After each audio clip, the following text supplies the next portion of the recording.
Hello dear students, this is the continuation part of our last video. So in our last video, we have studied about rural local self-government. In this video or in this session, let us study about urban local self-government. Part 9a of the Indian Constitution from Articles 243p to 243zg contains the urban local governments. This was included in the Constitution through the 74th Constitutional Amendment. Okay, so this was about urban local governments. About this included in the Constitution through the 74th Constitutional Amendment Act, whereas 73rd speaks about rural local self-government and 74th Constitutional Amendment Act speaks about urban local self-government. Schedule 12 deals with the jurisdiction of the urban local government. Karnataka government had passed Karnataka Municipal Corporation Act in 1976 itself to constitute urban local self-government. This act was amended in same 1993, whereas the rural local self-government also a government act also passed in this year only. So to include many provisions as per the constitution. ಅಂದರೆ ಭಾರತದ ಸಂವಿಧಾನದ ಭಾಗ ಒಂಬತ್ತು A ವಿಧಿ 243 P ರಿಂದ 243 ZG ನಗರ ಸ್ಥಳೀಯ ಸಂಸ್ಥೆಗಳ ಬಗ್ಗೆ ವಿವರಣೆಯನ್ನು ನೀಡುತ್ತದೆ. ಇದನ್ನು 74ನೇ ಸಂವಿಧಾನಿಕ ತಿದ್ದುಪಡಿ ಮೂಲಕ ಭಾರತದ ಸಂವಿಧಾನದಲ್ಲಿ ಅಳವಡಿಸಲಾಯಿತು. ಅನುಸೂಚಿ 12 ನಗರ ಸ್ಥಳೀಯ ಆಡಳಿತ ವ್ಯಾಪ್ತಿಯನ್ನು ಸೂಚಿಸುತ್ತದೆ. ಇನ್ನು ಕರ್ನಾಟಕ ಸರ್ಕಾರ 1976ರಲ್ಲಿ ಕರ್ನಾಟಕ ಪುರಸಭಾ ನಗರ ಪಾಲಿಕಾ ಕಾಯ್ದೆಯನ್ನು 1976ರಲ್ಲಿ ಕರ್ನಾಟಕ ಪುರಸಭಾ ನಗರ ಪಾಲಿಕೆ ಕಾಯ್ದೆ Karnataka municipal corporation act in 1976 was passed in Karnataka. So ಈ ಕಾಯ್ದೆಯನ್ನು 1993ರಲ್ಲಿ ತಿದ್ದುಪಡಿ ಮಾಡಿ ಅನೇಕ ಅಂಶಗಳನ್ನು ಸೇರಿಸಲಾಗಿದೆ.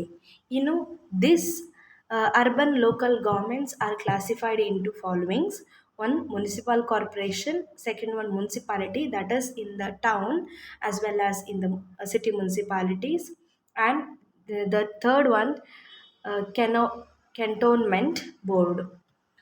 ಸೊ ಕಂಟೋನ್ಮೆಂಟ್ ಬೋರ್ಡ್ ಅಂತ ಹೇಳ್ತೇವೆ. ಮಹಾನಗರ ಪಾಲಿಕೆಗಳು, ಪುರಸಭೆಗಳದು, ಪಟ್ಟಣ ಸಭೆ ಮತ್ತು ನಗರಸಭೆ. ನೆಕ್ಸ್ಟ್ ಒನ್ ಕಂಟೋನ್ಮೆಂಟ್ ಬೋರ್ಡ್ಗಳು. ಈಗ ಫಸ್ಟ್ ನಾವು ಮುನ್ಸಿಪಲ್ ಕಾರ್ಪೊರೇಷನ್ ಅಂದರೆ ಮಹಾನಗರ ಪಾಲಿಕೆಯ ಬಗ್ಗೆ ತಿಳಿದುಕೊಳ್ಳುವ. So on the basis of the size, area and its population, state governments are empowered to create a corporation. Such areas should consist of population of more than 5 lakhs. In Karnataka, at present, there are 6 corporations. ಈಗ ನಗರ ಪ್ರದೇಶದಲ್ಲಿ ನಗರದ ವಿಸ್ತೀರ್ಣ ಮತ್ತು ಜನಸಂಖ್ಯೆಗೆ ಆಧರಿಸಿ ರಾಜ್ಯ ಸರ್ಕಾರಗಳು ಏನು ಮಾಡಿದೆ ಅಂದರೆ ಮಹಾನಗರ ಪಾಲಿಕೆಗಳನ್ನು ಸೃಷ್ಟಿಸಬಹುದು. ಸರ್ವೇ ಸಾಮಾನ್ಯವಾಗಿ 5 ಲಕ್ಷಕ್ಕಿಂತ ಮೇಲ್ಪಟ್ಟು ಜನಸಂಖ್ಯೆ ಇರುವ ಪಟ್ಟಣ ಪ್ರದೇಶಗಳನ್ನು ಮಹಾನಗರ ಪಾಲಿಕೆಗಳನ್ನಾಗಿ ಘೋಷಿಸ್ತಾರೆ. ಕರ್ನಾಟಕದಲ್ಲಿ ಈಗ ಸುಮಾರು 6 ಮಹಾನಗರ ಪಾಲಿಕೆಗಳಿವೆ. ಓಕೆ, ನಿಮ್ಮ ಟೆಕ್ಸ್ಟ್ ಬುಕ್ಕಲ್ಲಿ ಅದರ ವಿವರಣೆಯನ್ನು ನೀಡಲಾಗಿದೆ, ಒಂದು ಟೇಬಲ್ ಕೊಟ್ಟು. So while reading you can go through that. Okay, now let us see the organisation of corporation. Following are the members of the corporation council. They are also known as councillors. ಅಂದರೆ organisation ರಚನೆಯ ಬಗ್ಗೆ ತಿಳಿದುಕೊಳ್ಳುವ. ಈಗ ಪ್ರತಿ ನಗರ ಪಾಲಿಕೆಗಳಲ್ಲಿ ಚುನಾಯಿತ ಪ್ರತಿನಿಧಿಗಳನ್ನೊಳಗೊಂಡ municipal ಕೌನ್ಸಿಲ್ಗಳಂತ ಇರ್ತವೆ. ಕೌನ್ಸಿಲ್ನ ಸದಸ್ಯರನ್ನು ನಾವು ಕೌನ್ಸಿಲರ್ಸ್ ಎಂದು ಕರೆಯುತ್ತೇವೆ. First one, the members who are elected from the wards of the city, their number should not exceed 100 and not less than 30. The total number of elected members is decided by the state government from time to time depending upon the population.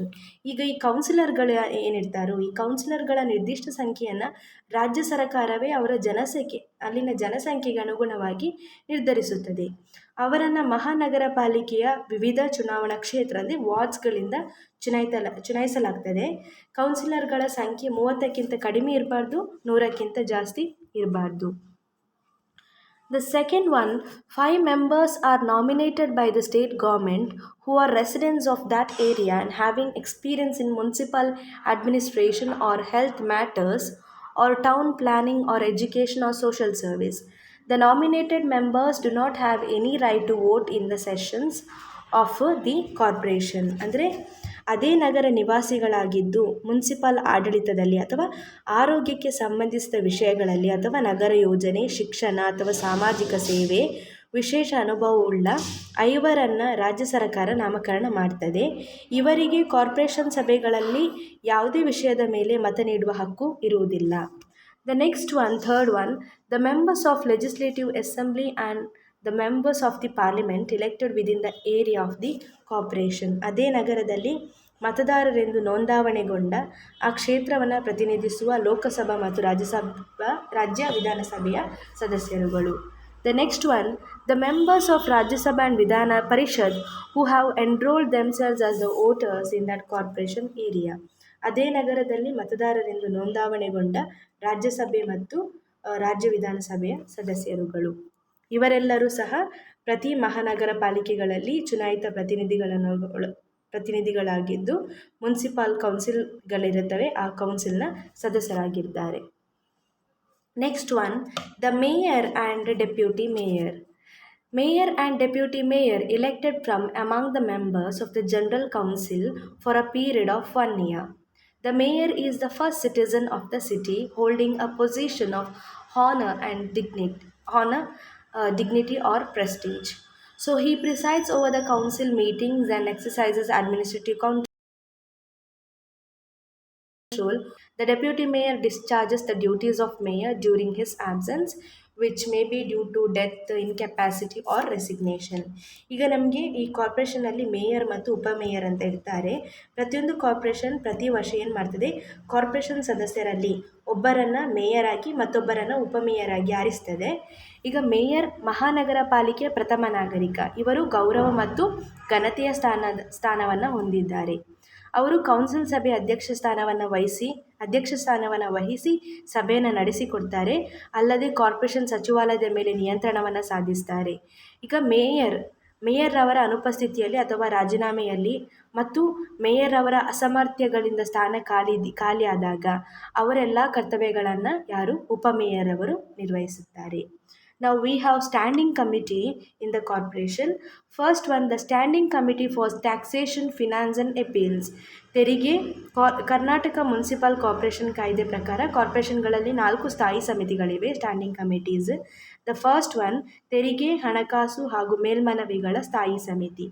Second one, the standing on public health, education and social justice. ಅಂದರೆ ಸಾರ್ವಜನಿಕ ಆರೋಗ್ಯ, ಶಿಕ್ಷಣ ಮತ್ತು ಸಾಮಾಜಿಕ ನ್ಯಾಯದ ಸ್ಥಾಯಿ ಸಮಿತಿ. The third one, the standing committee on town planning and improvement, ಪಟ್ಟಣ ಯೋಜನೆ ಮತ್ತು ಅಭಿವೃದ್ಧಿಯ ಸ್ಥಾಯಿ ಸಮಿತಿ. The fourth one, the standing committee for accounts, ಲೆಕ್ಕಪತ್ರ ಸ್ಥಾಯಿ ಸಮಿತಿ. So here mayor and deputy mayor R the ex officio chairman of standing committee. Mayor ಮತ್ತು ಉಪಮೇಯರ್ಗಳು ಸ್ಥಾಯಿ ಸಮಿತಿಗಳ ಪದನಿಮಿತ್ತ ಅಧ್ಯಕ್ಷರಾಗಿರುತ್ತಾರೆ. Okay, the next one we have the corporation commissioner. ನಗರ ಪಾಲಿಕೆ ಆಯುಕ್ತರು ಅಂತ ಹೇಳ್ತೇವೆ ನಾವು ಕನ್ನಡದಲ್ಲಿ, ಕಾರ್ಪೊರೇಷನ್ನಲ್ಲಿ ಇರುವಂಥವರು. ಸೊ ಮಹಾನಗರ ಪಾಲಿಕೆ ಆಯುಕ್ತರನ್ನು ರಾಜ್ಯ ಸರ್ಕಾರ 3 ವರ್ಷದ ಅವಧಿಗೆ ನೇಮಕ ಮಾಡ್ತದೆ. So the commissioner is appointed by the state government for a period of 3 years and all the executive powers rest with the commissioner. He is generally an IAS officer. He may removed from office on the grounds of inefficiency or negligence by the state government. He can be removed by a resolution of city corporation by a 2/3 majority. ಈಗ ಮಹಾನಗರ ಪಾಲಿಕೆ ಆಯುಕ್ತರನ್ನು ರಾಜ್ಯ ಸರ್ಕಾರ 3 ವರ್ಷದ ಅವಧಿಗೆ ನೇಮಿಸ್ತದೆ ಅಂತ ಹೇಳಿದೆ. ಈಗ ಮಹಾನಗರ ಪಾಲಿಕೆ ಎಲ್ಲ ಕಾರ್ಯಾಂಗಿ ಅಧಿಕಾರಿಗಳು ಇವರ ಕೈಯಲ್ಲಿರೋದ್ರಿಂದ ಇವರು ಕಾರ್ಯಾಂಗಿ ಅಧಿಕಾರಗಳನ್ನು ನಿರ್ವಹಿಸುವ ಜವಾಬ್ದಾರಿಯನ್ನು ಹೊಂದಿದ್ದಾರೆ. ಸಾಮಾನ್ಯವಾಗಿ ಇವರು IAS ಅಧಿಕಾರಿ ವರ್ಗದವರಾಗಿರ್ತಾರೆ. ಅವರನ್ನು ರಾಜ್ಯ ಸರ್ಕಾರ ಅಧ್ಯಕ್ಷತೆ ಅಥವಾ ಕರ್ತವ್ಯ ಲೋಪದ ನಿಮಿತ್ತ ಅವಧಿಗೆ ಮುನ್ನ ವಜಾಗೊಳಿಸಬಹುದು ಅಥವಾ ಕೌನ್ಸಿಲರ್ಗಳು 3/2 ಬಹುಮತದ ಆಧಾರದ ಮೇಲೂ ಅವರನ್ನು ವಜಾಗೊಳಿಸಬಹುದು. The next one, finance. So following are the sources of revenue for the corporation. So ಮಹಾನಗರ ಪಾಲಿಕೆ ಆದಾಯದ ಮೂಲಗಳು ಯಾವುದೆಲ್ಲ? The first one, finance generated through tax on property, water, business, profession and advertisement. ಆಸ್ತಿ ತೆರಿಗೆ, ಜಾಹೀರಾತಿನ ತೆರಿಗೆ, ವೃತ್ತಿ ತೆರಿಗೆ, ನೀರು ಮತ್ತು ವ್ಯಾಪಾರ ತೆರಿಗೆ ಇತ್ಯಾದಿ. The second one, money collected from rent on corporation property. ಅದರ ಆಸ್ತಿ ಮತ್ತು ಭೂಮಿಯಿಂದ ಬಂದ ಬಾಡಿಗೆ ಹಣ. ಉದಾಹರಣೆಗೆ ತರಕಾರಿ ಮಾರುಕಟ್ಟೆ ಆಗಿರ್ಬೋದು, ಕಸಾಯಿಖಾನೆ ಇತ್ಯಾದಿಗಳಿಂದ ಬಂದ ಬಾಡಿಗೆ. Third one, collection of the amount through fees and penalties imposed by corporation. ರಾಜ್ಯ ಸರ್ಕಾರದ ಅನುದಾನ, ದಟ್ ಈಸ್ ನಗರ ಪಾಲಿಕೆ ವಿಧಿಸಿದ ಇತರ ಶುಲ್ಕ ಮತ್ತು ದಂಡ ರೂಪದಿಂದ ಸಂಗ್ರಹಿಸಿದ ವರಮಾನ. The fourth one, state governments grants, ಅಂದರೆ ರಾಜ್ಯ ಸರ್ಕಾರದ ಅನುದಾನ. ಇವೆಲ್ಲವೂ ಸಹ ಮಹಾನಗರ ಪಾಲಿಕೆಯ ಆದಾಯದ ಮೂಲಗಳಾಗಿವೆ. Next one, powers and functions of the corporation. So we have got, corporation have got two powers and functions. One is compulsory function, other one is optional functions. First let us go one by one with the compulsory functions. The first one, the construction of public roads and streets. ಸಾರ್ವಜನಿಕ ರಸ್ತೆ ದಾರಿಗಳ ನಿರ್ಮಾಣ ಮತ್ತು ನಿರ್ವಹಣೆ. Second one, providing safe drinking water. ಶುದ್ಧ ನೀರು ಸರಬರಾಜು ಮಾಡುವಂಥದ್ದು. ಆದ ನಂತರ naming of roads and streets. ರಸ್ತೆಗಳಿಗೆ ಹೆಸರಿಡುವುದು ಮತ್ತು ಸಂಖ್ಯೆಗಳನ್ನು ಗುರುತಿಸುವುದು. Providing electricity to public roads, streets and markets. ಸಾರ್ವಜನಿಕ ರಸ್ತೆಗಳಿಗೆ, ದಾರಿಗಳಿಗೆ, ಮಾರುಕಟ್ಟೆಗಳಿಗೆ ದೀಪದ ವ್ಯವಸ್ಥೆ ಅಳವಡಿಸುವುದು. Construction and maintenance of public markets. ಮಾರುಕಟ್ಟೆಗಳ ನಿರ್ಮಾಣ ಮತ್ತು ನಿರ್ವಹಣೆ. Next, maintenance of birth and deaths records. ಜನನ ಮತ್ತು ಮರಣ ದಾಖಲೆಗಳ ಕಾರ್ಯವನ್ನು ಮಾಡ್ತದೆ. Construction of maintenance of burial grounds, ಅಂದರೆ ಕೊಳಚೆ ನಿರ್ಮೂಲನೆ ಮಾಡುವಂಥದ್ದು. Protection and maintenance of public property and public monuments. ಸಾರ್ವಜನಿಕ ಆಸ್ತಿ ಮತ್ತು ಐತಿಹಾಸಿಕ ಸ್ಮಾರಕಗಳ ರಕ್ಷಣೆ ಮಾಡುವಂಥದ್ದು. The next one, prevention of disease through effective public health programme. ಸಾರ್ವಜನಿಕ ಆರೋಗ್ಯ ಕಲ್ಯಾಣ ಕಾರ್ಯಕ್ರಮಗಳ ಮೂಲಕ ರೋಗಗಳನ್ನು ತಡೆಗಟ್ಟುವಿಕೆ. The next one, optional functions. What are the optional functions that performs corporation? So the establishment of associations for the welfare of orphans and destitute. ಅಂದರೆ ಅನಾಥ ಮತ್ತು ದೀನದಲಿತರಿಗೆ ಆಶ್ರಯಗಳನ್ನು ನಿರ್ಮಾಣ ಮಾಡುವಂಥದ್ದು. The second one, establishment of efficient transport system. ಉತ್ತಮ ಸಾರಿಗೆ ವ್ಯವಸ್ಥೆಯನ್ನು ಸ್ಥಾಪಿಸುವಂಥದ್ದು. Third one, construction and maintenance of swimming pools, bathing guards, child welfare centres, ಈಜುಕೊಳ, ಸ್ನಾನಗೃಹ, ಶಿಶು ಕಲ್ಯಾಣ ಕೇಂದ್ರ ಸ್ಥಾಪನೆ ಹಾಗೂ ನಿರ್ವಹಣೆ ಮಾಡುವಂಥದ್ದು. Next one, conducting surveys of land and buildings, ಅಂದರೆ ಭೂಮಿ ಮತ್ತು ಕಟ್ಟಡಗಳ ಮಾಪನ ಮಾಡುವಂಥದ್ದು. Next, providing relief during natural calamities, ಅಂದರೆ ಪ್ರಾಕೃತಿಕ ವಿಕೋಪಗಳು ಉಂಟಾದಾಗ ಪರಿಹಾರವನ್ನು ಒದಗಿಸುವಂಥದ್ದು. The next one, maintaining veterinary hospitals, ಪಶು ಚಿಕಿತ್ಸಾಲಯ ಸ್ಥಾಪನೆ ಮತ್ತು ನಿರ್ವಹಣೆಯನ್ನು ಮಾಡುವಂಥದ್ದು. ಇದೆಲ್ಲವೂ ಸಹ ಕಾರ್ಪೊರೇಷನ್ ನಿರ್ವಹಿಸುವಂತಹ powers and functions. Next one, let us know about municipalities. ಪುರಸಭೆಗಳು ಅಂತ ನಾವು ಕನ್ನಡದಲ್ಲಿ ಹೇಳ್ತೇವೆ. City and town municipalities. These bodies are classified on the basis of the area and population. A town municipality is usually created in an area wherein its population is between 20,000 to 50,000. City municipality is in existence in areas having its population from 50,000 to 5 lakhs. Both these municipalities have their own municipal council to run the administration within their area. So these institutions are created in Karnataka as per the Karnataka Municipal Act 1964. It was amended in accordance with the provisions of Part 9A and 12th Schedule inserted in the Constitution by the 74th Constitutional Amendment Act. ಈಗ ನಗರ ಮತ್ತು ಪಟ್ಟಣ ಪುರಸಭೆಗಳ ಸಮಸ್ಯೆಗಳನ್ನು ವಿಚಾರಿಸಿ ನಗರ ಆಡಳಿತ ನಡೆಸುವಲ್ಲಿ ಪುರಸಭೆಗಳು, ಈಗ ನಗರ ಮತ್ತು ಪಟ್ಟಣಗಳ ಸಮಸ್ಯೆಗಳನ್ನು ವಿಚಾರಿಸಿ ನಗರ ಆಡಳಿತ ನಡೆಸುವಲ್ಲಿ ಪುರಸಭೆಗಳ ಪಾತ್ರ ಏನಿದೆ ಅದು ಮಹತ್ತರವಾದದ್ದು. ಇವುಗಳನ್ನು ಜನಸಂಖ್ಯೆ ಮತ್ತು ಪಟ್ಟಣಗಳ ವ್ಯಾಪ್ತಿಯನ್ನು ಆಧರಿಸಿ ರೂಪಿಸಲಾಗ್ತದೆ. ರಾಜ್ಯದಲ್ಲಿ 20,000 to 50,000 ಜನಸಂಖ್ಯೆ ಇರುವ ಪಟ್ಟಣಗಳಲ್ಲಿ ಪಟ್ಟಣ ಪುರಸಭೆಯನ್ನು ಸ್ಥಾಪಿಸಲಾಗ್ತದೆ. ಅಲ್ಲದೆ 5,000 50,000ದಿಂದ ಸುಮಾರು 3 ಅಥವಾ 5 ಲಕ್ಷ ಜನಸಂಖ್ಯೆ ಇರುವ ನಗರಗಳಲ್ಲಿ ನಗರಸಭೆಗಳನ್ನು ಸ್ಥಾಪಿಸಲಾಗ್ತದೆ. ಈ ಎರಡೂ ಪುರಸಭೆಗಳಿಗೆ ತಮ್ಮ ಭೂಪ್ರದೇಶದೊಳಗೆ ಆಡಳಿತ ನೋಡಿಕೊಳ್ಳಲು ತಮ್ಮದೇ ಆದ ಪುರಸಭೆಯ ಮಿತಿಗಳಿರುತ್ತವೆ. ಈಗ ಈ ಸಂಸ್ಥೆಗಳನ್ನು ಕರ್ನಾಟಕ ಪುರಸಭಾ ಕಾಯ್ದೆ 1964 ಪ್ರಕಾರ ರಚಿಸಲಾಗಿದೆ. ಸಂವಿಧಾನದ 74ನೇ ತಿದ್ದುಪಡಿ ಅನ್ವಯ ಜಾರಿಗೆ ಬರುವ 9ನೇ ಎ ಮತ್ತು ಸೇರಿಸಲಾದ 12ನೇ ಅನುಸೂಚಿ ಪ್ರಕಾರ ಅದರಲ್ಲಿ ಹಲವಾರು ತಿದ್ದುಪಡಿಗಳನ್ನು ಮಾಡಲಾಗಿದೆ. ಈಗ ಕಮಿಟೀಸ್, ಇದರಲ್ಲಿರುವಂತಹ ಕಮಿಟೀಸ್ಗಳು ಯಾವುದು? ಈಗ ಪುರಸಭೆಯಲ್ಲಿರುವಂತಹ ಕಮಿಟೀಸ್ಗಳು ಯಾವುದೆಲ್ಲ ಅಂದರೆ tax, finance, appeal, public health, education, social justice, town planning and town development and audit committees. ಯಾವುದೆಲ್ಲ?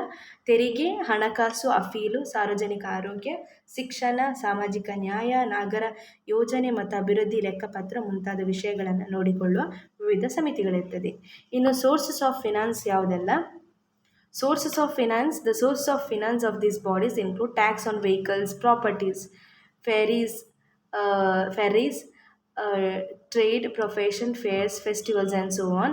It also utilizes the rent from the land and property, grant in aid from the state government, fees for providing drainage, scavenging, sanitary facilities, etc. In other words, the source of finance are similar to the corporation. ಅಂದರೆ ಪುರಸಭೆಗಳ ಮುಖ್ಯ ಆದಾಯದ ಮೂಲಗಳು ಯಾವುದಂದರೆ ಆಸ್ತಿ ತೆರಿಗೆ, ವಾಹನ ತೆರಿಗೆ ಇದೆ, ವೃತ್ತಿ ತೆರಿಗೆ, ವ್ಯಾಪಾರ ತೆರಿಗೆ, ಮಾರುಕಟ್ಟೆ ತೆರಿಗೆ, ಸಂತೆ, ಜಾತ್ರೆ ಮೊದಲಾದವುಗಳ ಮೇಲೆ ಹಾಕಿದ ತೆರಿಗೆ ಇತ್ಯಾದಿಗಳು. ಅಲ್ಲದೆ ಅದರ ಆಸ್ತಿ ಮತ್ತು ಕಟ್ಟಡಗಳಿಂದ ಬರುವ ಬಾಡಿಗೆ, ಸರಕಾರದಿಂದ ಬರುವ ಅನುದಾನ, ನೀರಿನ ತೆರಿಗೆ, ಸಾರ್ವಜನಿಕ ಸಾಲ, ಚರಂಡಿ ಮತ್ತು ನೈರ್ಮಲ್ಯ ವ್ಯವಸ್ಥೆ ಒದಗಣೆಯಿಂದ ಬರುವ ಆದಾಯಗಳು ಇವುಗಳ ಮೂಲಗಳಾಗಿವೆ. ಅಂದರೆ ಪುರಸಭೆಗಳ ವರಮಾನದ ಮೂಲಗಳು ಸೇಮ್ ಮಹಾನಗರ ಪಾಲಿಕೆದ ವರಮಾನಗಳ ಮೂಲಗಳ ಹಾಗೆ ಇದೆ. ಇನ್ನು ಇವುಗಳ ಕಾರ್ಯಗಳು ಸೇಮ್, ಅಂದರೆ ಮಹಾನಗರ ಪಾಲಿಕೆಗಳು ಯಾವುದೆಲ್ಲ ಕಾರ್ಯವನ್ನು ನಿರ್ವಹಿಸುತ್ತೋ ಸೇಮ್ ಪುರಸಭೆಗಳ ಕಾರ್ಯಗಳು ಸಹ ಅದೇ ರೀತಿಯಲ್ಲಿ ನಿರ್ವಹಿಸ್ತದೆ. ಇದು ನೆಕ್ಸ್ಟ್ ಒನ್ ಯಾವುದು? ಕಂಟೋನ್ಮೆಂಟ್, ದಂಡು ಪ್ರದೇಶ ಅಂತ ಹೇಳ್ತಾರೆ. These boards are under the direct control of the Ministry for Defence and created in those areas where defence forces are stationed. It consists of top military officials nominated to the board. This board is meant exclusively for the military officials. The president of this board is usually an officer who is not less than the rank of brigadier. ಇದು ಸೈನಿಕ ದಳಗಳು ವಾಸಿಸುವ ಪಟ್ಟಣದ ಭಾಗವಾಗಿದೆ. ಈ ಪ್ರದೇಶಗಳು ರಕ್ಷಣಾ ಮಂತ್ರಾಲಯದ ನಿಯಂತ್ರಣದಲ್ಲಿರುತ್ತವೆ. ಇಲ್ಲಿನ ಬೋರ್ಡ್ಗಳಲ್ಲಿ ನಾಮಕರಣಗೊಂಡ ಉನ್ನತ ಸೈನ್ಯಾಧಿಕಾರಿಗಳಿರ್ತಾರೆ. ಈ ಬೋರ್ಡು ಅಲ್ಲಿನ ಆಡಳಿತವನ್ನು ನೋಡಿಕೊಳ್ತದೆ. ಇನ್ನು ಬ್ರಿಗೇಡಿಯರ್ ಸ್ಥಾನಕ್ಕಿಂತ ಉನ್ನತ ಸೈನ್ಯಾಧಿಕಾರಿಗಳು ಅದರ ಅಧ್ಯಕ್ಷರಾಗಿರ್ತಾರೆ. Next one we have the role of local government, local self government. First one, successful working of democracy. Successful working of democracy, that is the first role of our local self government. See, local governments are actually called cradles of democracy.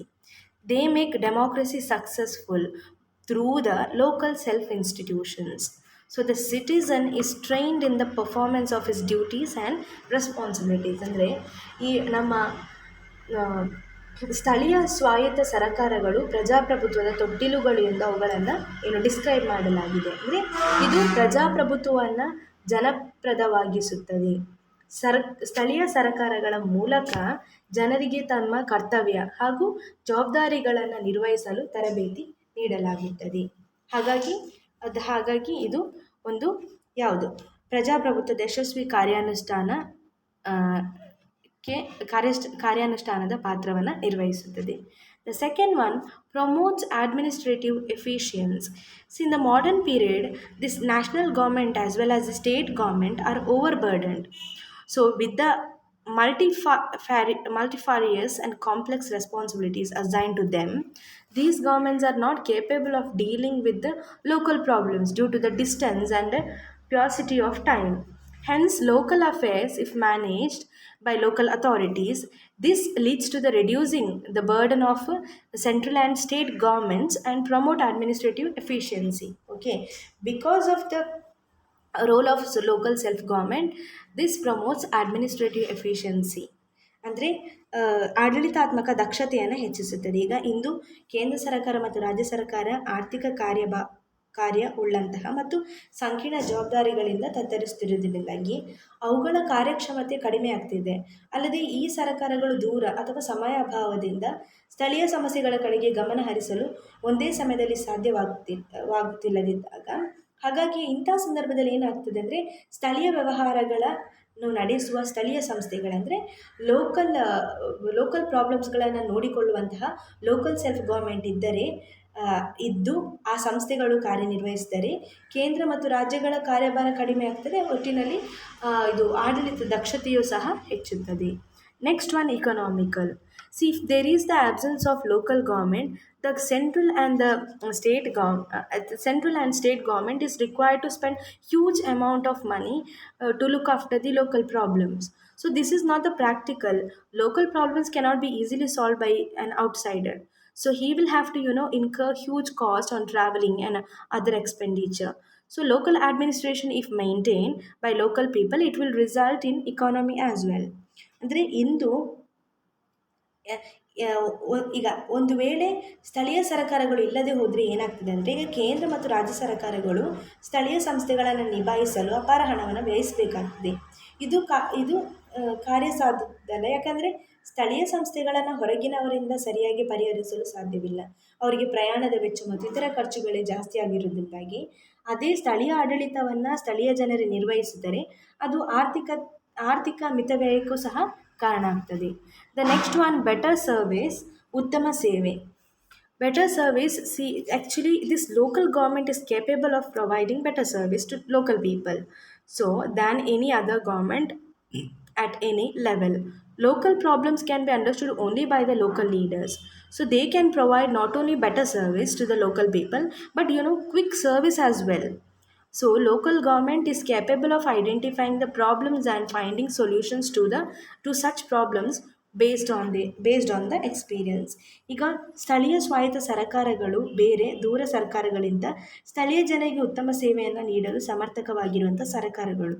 ಹಾಗಾಗಿ ಸ್ಥಳೀಯ ಸಮಸ್ಯೆಗಳನ್ನು ಸ್ಥಳೀಯ ಮುಖಂಡರುಗಳು ಮಾತ್ರ ಚೆನ್ನಾಗಿ ಅರ್ಥೈಸಬಲ್ಲರು. ಆದ್ದರಿಂದಾಗಿ ಅವುಗಳು ಸ್ಥಳೀಯ ಜನರಿಗೆ ಉತ್ತಮವಾಗಿ ಕ್ಷಿಪ್ರ ಸೇವೆ ಒದಗಿಸುವುದರ ಜೊತೆಗೆ ಸ್ಥಳೀಯ ಸರ್ಕಾರಗಳು ಏನು ಮಾಡ್ತದೆ, ತಮ್ಮ ಅನುಭವಗಳ ಆಧಾರದಲ್ಲಿ ಸ್ಥಳೀಯ ಜನರ ಸಮಸ್ಯೆಗಳನ್ನು ಅರಿಯಲು ಮತ್ತು ಅವುಗಳಿಗೆ ಪರಿಹಾರ ಕಲ್ಪಿಸಲು ಸಮರ್ಥವಾಗಿದೆ.